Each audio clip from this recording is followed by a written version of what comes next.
On the day the court officially explained to me that I had nothing, my ex-husband was in a great mood. "Well, Brooks," Derek leaned against the wall by the courtroom doors. "Welcome to the real world. You're officially broke now, so go dig leftovers out of the dumpster. Scraps, all that." He was smiling big and honestly, the kind of smile people usually wear only on billboards and in hell. I nodded. "Thanks for the update, Derek. I never would have figured it out without you." The courtroom doors shut behind him, and I was left alone in the hallway. No shop, no money, alone hanging on me like Christmas lights, just without the lights. If this were a movie, I'd probably burst into tears, drop my bag, papers flying everywhere, and some handsome attorney would help me pick them up. But this wasn't a rom-com. This was Chicago. I just fixed the strap on my bag and walked down the stairs. I had two problems to solve: where to get money so I wouldn't end up on the street, and how not to strangle Derek right there in the parking lot. To be fair, I walked myself right into this. My name is Julia Brooks. Before I got married, I was the kind of person who always has a needle, thread, and a reasonably healthy sense of self-worth. I sewed. Dresses, school uniforms, bridal nightmares for suburban aunties, anything you could turn into money with an old but very alive singer machine. I lived in a small apartment on the south side of Chicago. My mom, Taylor, died 2 years before Derek showed up. After the funeral, I sold her old car, upgraded my equipment, rented a tiny basement space for a workshop, and worked. I wasn't rich, but I paid the electric bill myself and didn't borrow from anyone. By our family standards, that was a win. About my father, I knew very little. The name, none. The story, short. "He doesn't know and doesn't want to," my mom said once. "We'll manage on our own." We did. There were two of us, me and her stubbornness. Turned out stubbornness is mortal, and I, unfortunately, am not. I did not meet Derek in a library, obviously. He was changing the oil in my neighbor's car, came upstairs for the keys, and saw me pulling a disaster of a dress out of her shopping bag. "You're really going to wear that?" I asked my neighbor. "What's wrong with it?" She got offended. "Nothing," I said. "Just let me redo it before the fabric sues you."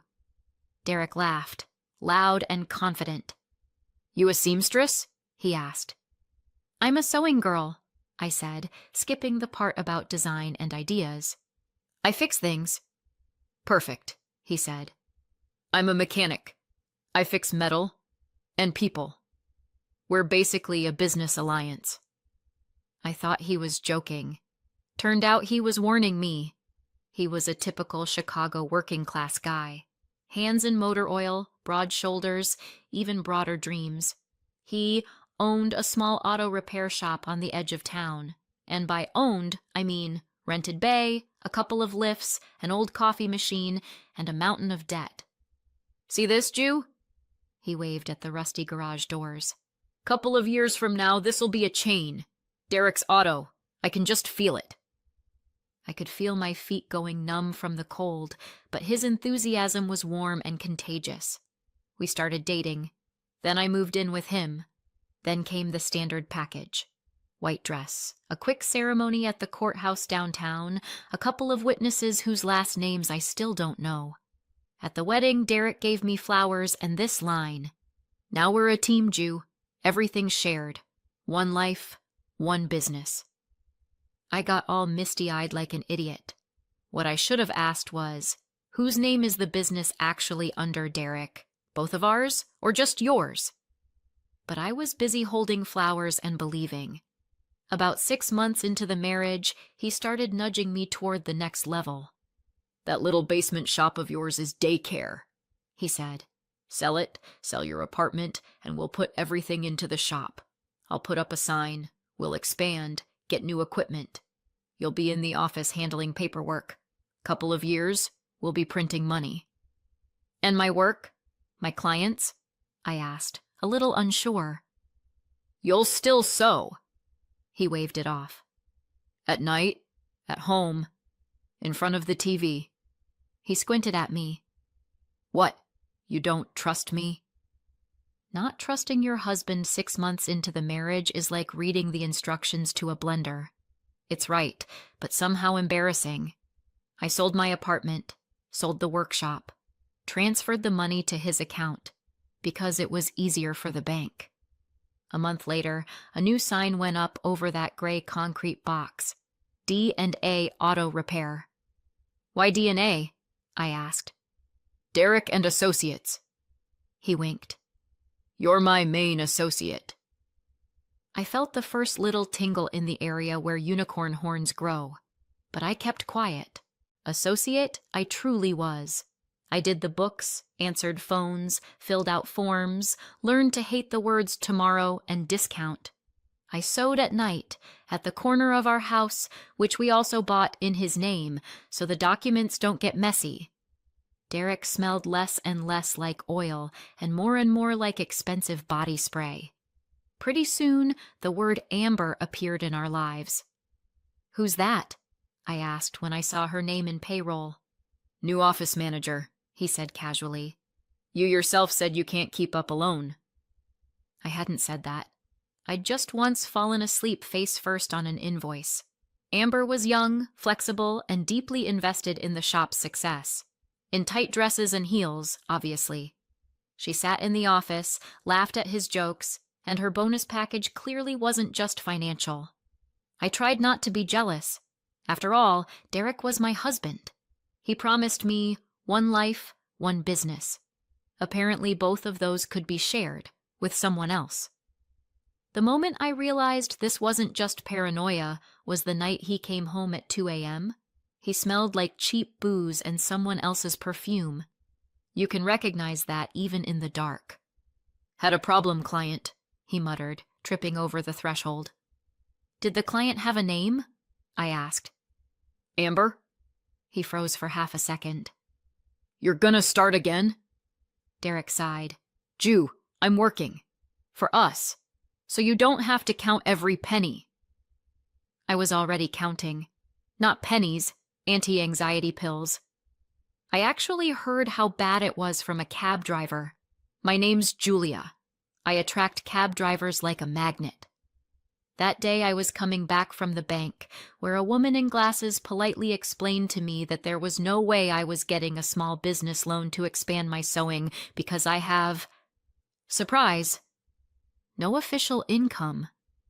So everything's in your husband's name? She asked. On paper. Yeah, I said. I walked out of the bank and saw a yellow cab. Old car, Illinois plates, the driver in a baseball cap with a tired but kind face. South side, please, I said. Oh, over by Derek's shop? He perked up. I drive people there all the time. I flinched. You know him? Well, I know who he is. The driver shrugged. Loud guy, always with that girl. You know, his manager, Amber. They make out at the doors, think no one can see them.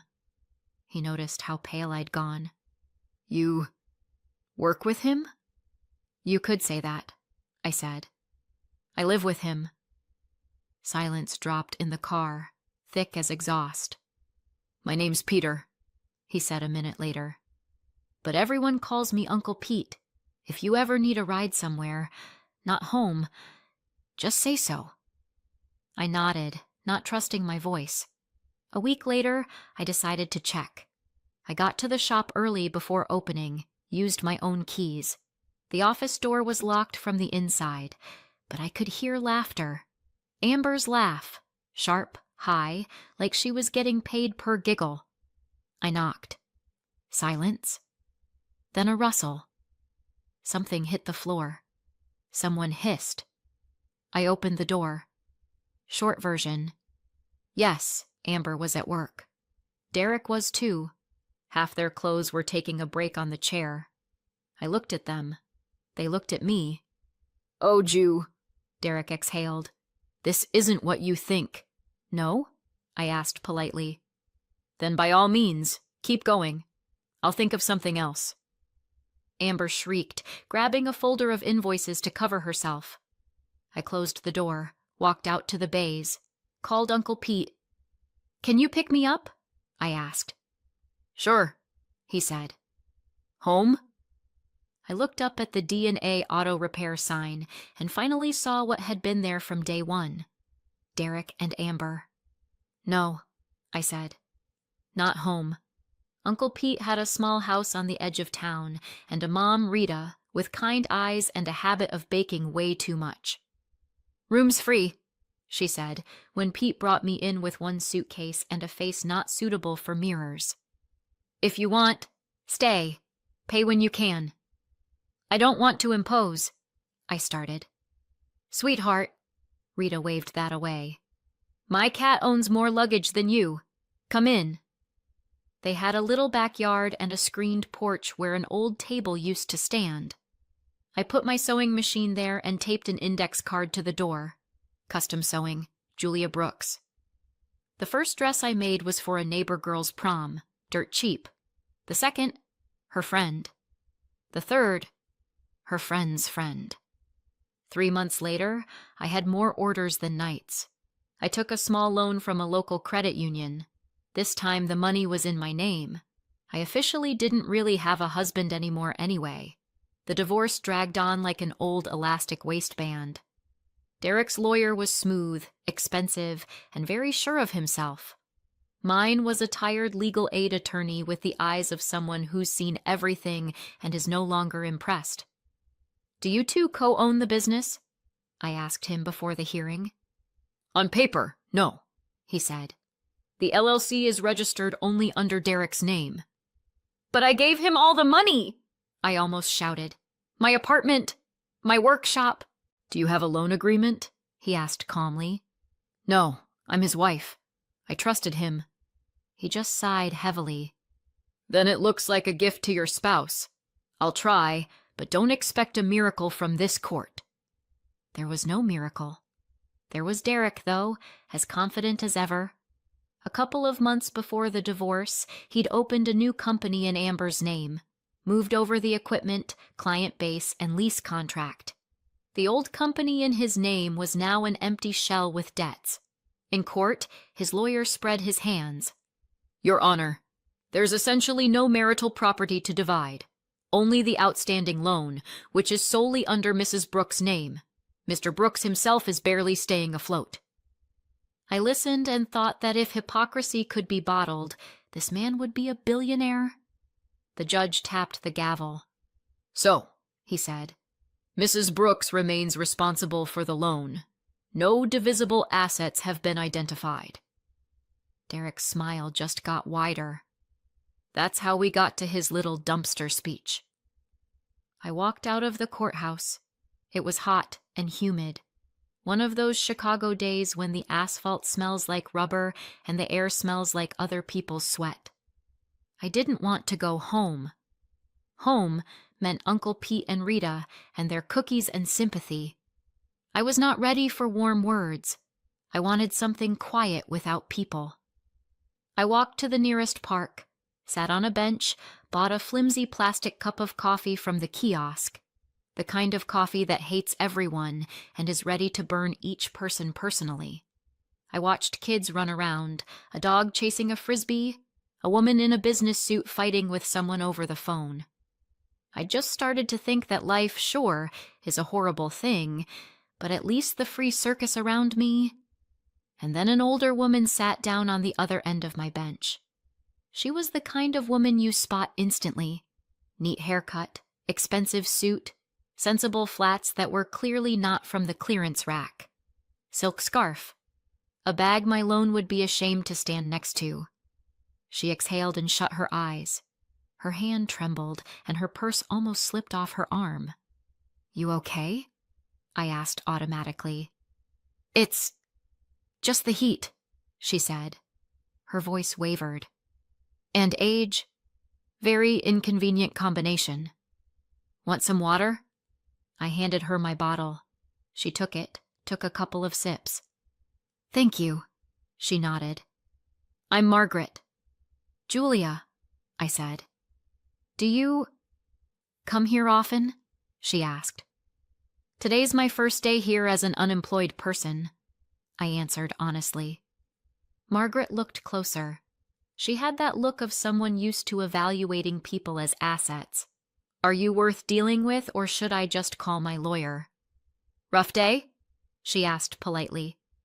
Let's call it an optimization day, I said. The court just informed me I officially own nothing, except a loan. She snorted. Oh, believe me, sometimes nothing is a luxury. Having a pile of problems is a lot worse. She lifted the bottle to hand it back to me, and froze. My sleeve had slid up a bit, and the small birthmark on my wrist was visible, a tiny spot in the exact shape of a heart. Oh my God, Margaret whispered. That? What?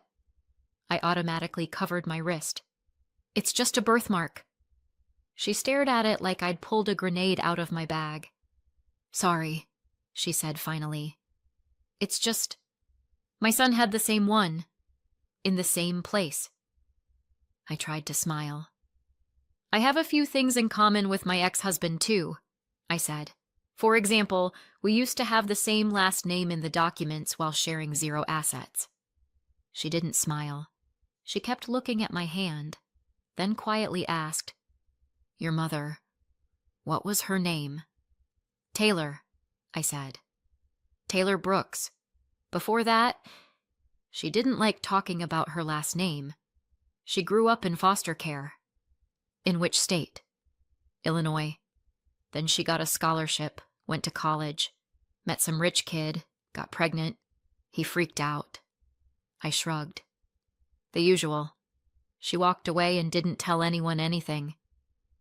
Margaret shut her eyes. Right there on that bench in a Chicago park. When she opened them, she looked 10 years older. And you never knew who your father was? She asked softly.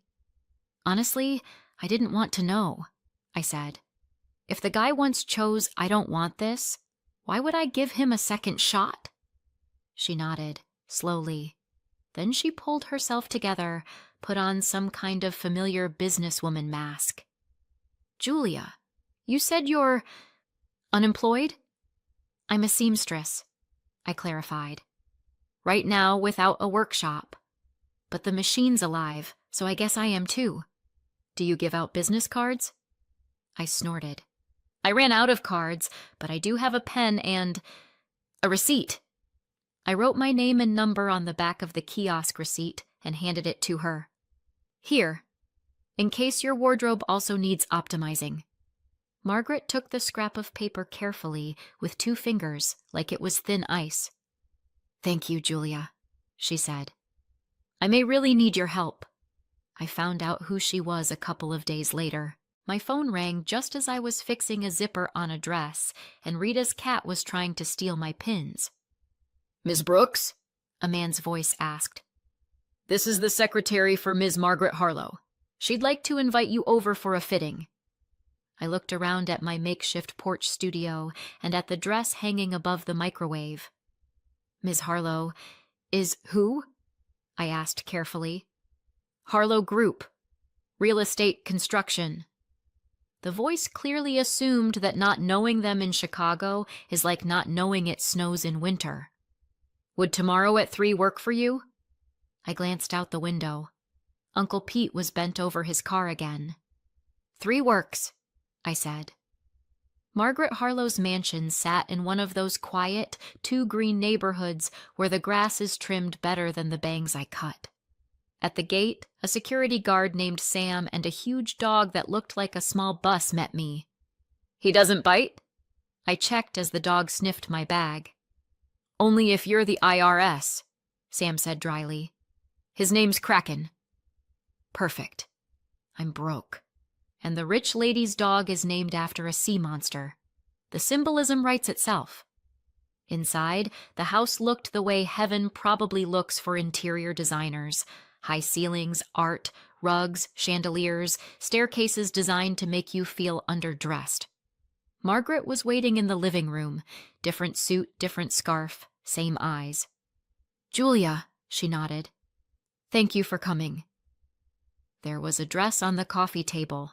Expensive fabric, terrible cut. Rich people have this weird habit of cheaping out on the things they wear all the time. I want you to save it, Margaret said. It's very dear to my heart, much dearer than the designer who ruined it. We discussed darts, length, sleeves. I tried to sound like a professional, not like a girl who'd just stepped into a place where a square foot of floor costs more than my old apartment. You'll need a fitting, I said. We can do it now or another day. Now, she decided. The sooner the better. She went into the next room to change. I stayed, looking over the shelves full of framed photos. That's when I saw my mom. Taylor was looking at me from a silver frame. Young, in a simple dress, with half a smile. Background: a fancy garden that definitely wasn't our South Side. I nearly dropped the pins. Where did you get her photo? I asked when Margaret came back into the room wearing the dress. She stopped and followed my gaze. Her face went as white as the fabric I was afraid to ruin. How do you know this girl? She asked quietly. That's my mom, I said. Taylor Brooks. Well, she wasn't Brooks yet back then. I looked up. And you? Margaret sank into the nearest armchair like someone had just removed all her bones. That was a long time ago, she whispered. A very long time ago. She went silent. So did I. The dress hung between us like a surrender flag. Sit down, Julia, Margaret said at last. We need to talk. And we both might have to apologize to people who aren't here anymore. The story she told me sounded like a bad soap opera, but it was my life from before I was born, so I had to sit through it. Years ago, Margaret had one son, Tyler, only child, only heir to Harlow Group. I built this business myself, she said, and I wanted him to never know what foster care is, or cheap motels, or expired food, and of course he fell in love with a girl who grew up in all of that. Taylor came into their house as a project, a program for supporting kids aging out of foster care. Margaret offered her a room, a job as a helper, and a chance. On her own terms, obviously. She was quiet, smart, stubborn, Margaret said. And naturally, Tyler fell for her immediately. They both thought I didn't notice anything. She noticed everything, and she did not like it. I saw her as a threat, Margaret went on. I thought she hesitated. That she was a gold digger, that she wanted his last name, not him. I'd heard this story before, from my mom, only from the other side. The night Taylor came to her and said she was pregnant, Margaret made a choice. It was summer. Storm, she said, staring off somewhere. I threw her out, with her bags, told her to disappear and never even think of my son again. Tyler was at some off-site event. I intercepted him, lied that she used him. He tried to find her, but... She sighed. He didn't make it in time. My mom described that night differently. Thunder, rain, a suitcase, a door slamming in her face. A few months later, Tyler died in a car accident. End of the direct Harlow line. I thought I had time to fix it, Margaret said quietly.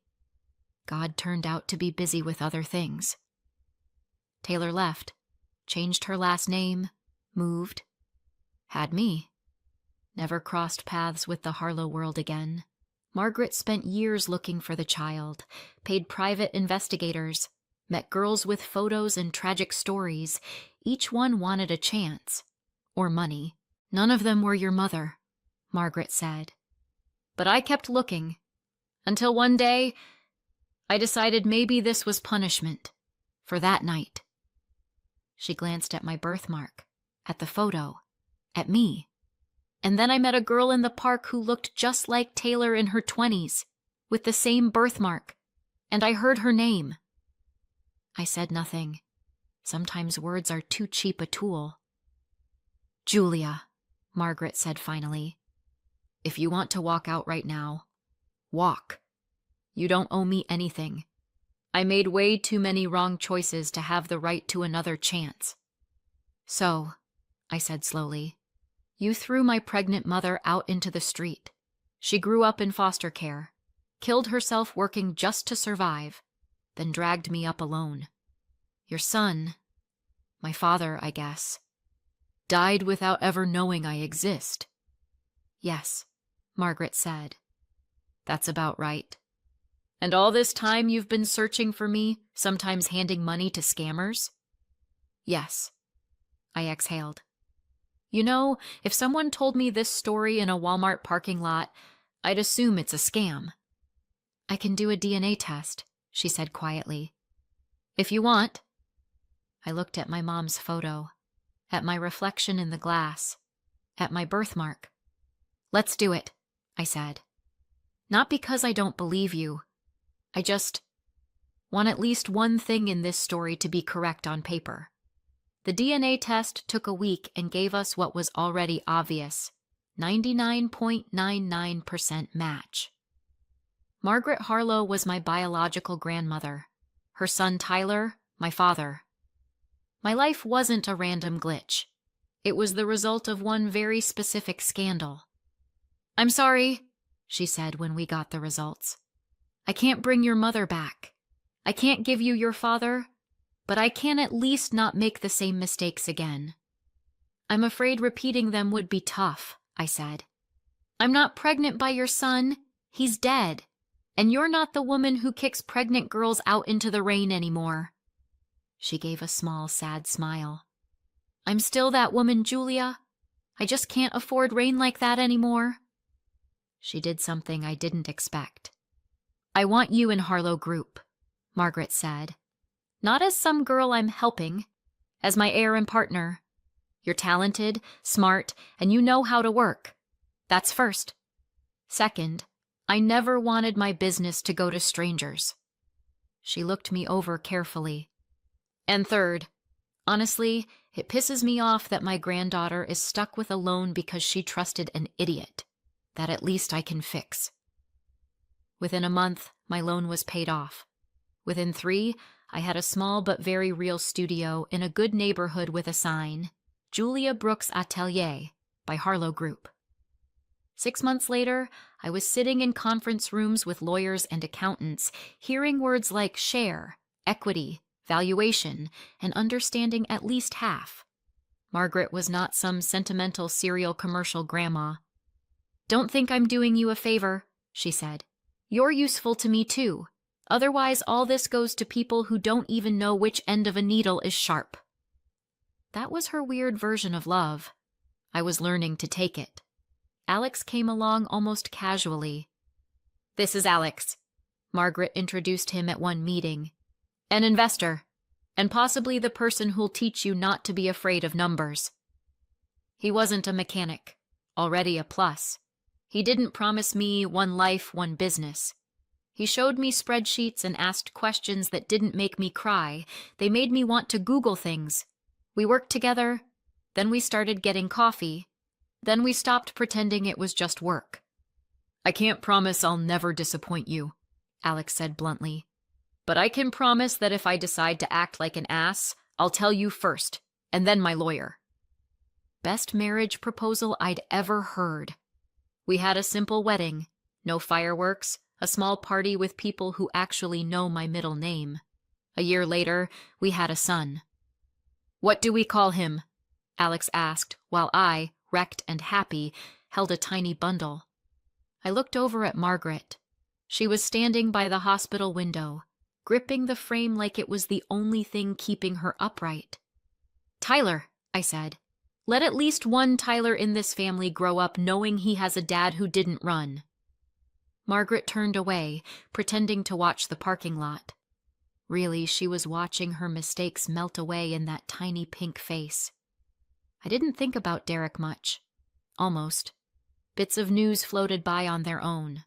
Chicago's big, but rumors travel fast. Amber opened her own shop near the old one. Derek fought with his partners. They're in trouble with the IRS. I think Amber left him for some lawyer. I listened, then went back to my life. I sewed. I negotiated. I drew up growth plans with Alex. Evenings I fed Tyler, and on Sundays I'd go with Margaret to the cemetery, to her son's grave, my father's, the man I never knew but somehow still ended up looking like. He was stubborn, Margaret said once, straightening flowers. Like you, and like your mother. Perfect, I said. So Tyler had literally no chance of being born easy. We laughed, sometimes for real. 3 years after that court day when they officially promoted me to broke, I was standing behind the bar in our own small restaurant. Yeah, a restaurant. Alex had said one day, "If we've already dressed half the city, let's at least feed the neighborhood." We found an old corner space, gutted it, opened a cozy place selling simple food and good wine. In one corner we had a glass case with a couple of my dresses. Margaret insisted, "The world needs to see who the real star is here." Tyler sat in his high chair, gnawing on a piece of white bread and dropping it on his lap every few minutes. I was wiping the counter when the door opened and a man walked in who I once thought was my team. Derek looked bad. The guy who taught me not to count every penny was now clearly counting coins before walking in somewhere. Wrinkled jacket, worn-out shoes, dark circles under his eyes like he hadn't slept or hadn't looked at himself in a mirror in a long time. He froze when he saw the sign inside. Julia Brooks, co-owner. "Well, hey, Jew," he said, coming up to the bar. His voice was hoarse, like something out of an old movie. "Heard you made it." "Hey, Derek," I said. "Heard you didn't." He tried to smirk, but it came out crooked. "Listen, I need to talk to you," he started. "Can I sit?" "It's a free country," I said. "Tables, too." We sat. Tyler loudly hiccuped at that exact moment. Derek flinched. "You have a kid," he said, like I'd personally broken some universal schedule. "Crazy, right?" I said. "People sometimes continue living even after their ex-husbands predict careers out by the dumpster." We sat in silence for a second. Outside, someone laughed and ordered coffee. Inside, Kraken, our restaurant dog, long story. Margaret's dog had puppies, we got one with the personality of a bouncer, quietly sniffed Derek's pant leg. "Julia, please," Derek whispered. "I know I was a jerk. I get it. But we were a family. You don't really want to see me completely in the gutter, do you?" I looked at him, at the man who once convinced me to sell everything and put it all in his name, who'd stood in that courthouse hallway cheering for my bankruptcy. "What do you want, Derek?" I asked. "A loan. Help. A chance. I'll bounce back. Pay you back." He faltered. "Or at least not starve to death." Tyler chose that moment to drop another chunk of bread on the floor. Derek jumped again. "You named him Tyler," he said, like the universe had really gone off script. I shrugged. "We have a family tradition of making mistakes and then correcting them," I said. "He's part of the correction." We went quiet again. Kraken scooped up the fallen bread, then settled down by my feet, still eyeing Derek thoughtfully. "Julia, come on," Derek tried again. "You're rich now. You've got a restaurant, your millionaire grandma, your investor. You really can't help your ex-husband out?" That was the moment the universe had probably been working toward this whole ridiculous time. The man who once told me to go eat out of dumpsters was now begging me for crumbs. I looked at Tyler, at his little hands, at the crumbs on the table, at Kraken, faithfully catching every piece that hit the floor. "You know, Derek," I said quietly, "when you stood in that courthouse hallway and explained I'd be digging for scraps, you weren't completely wrong." He looked up at me. "Yeah, those first couple of months were rough, but then I realized something. The dumpster wasn't me. It's the people who send others there." I leaned a bit closer. "I'm not your bank, Derek. I'm not a charity. I'm the woman who trusted you once and paid way too high a price for it. I'm not paying twice." He opened his mouth, then shut it again. I stood up. "If you want food, the menu's at the bar. Prices are for people who pay for themselves. If you want to talk about life, find a therapist. If you want money—" I shrugged. "Try out back. There's a dumpster. Maybe you'll have better luck with it than I did that day."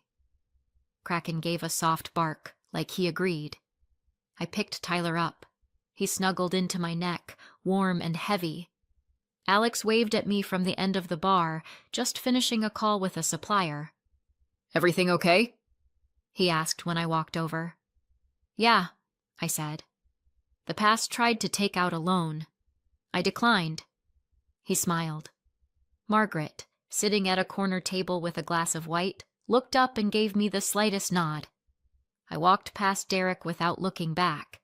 This time, no man was following me, holding car keys and promises of one life, one business.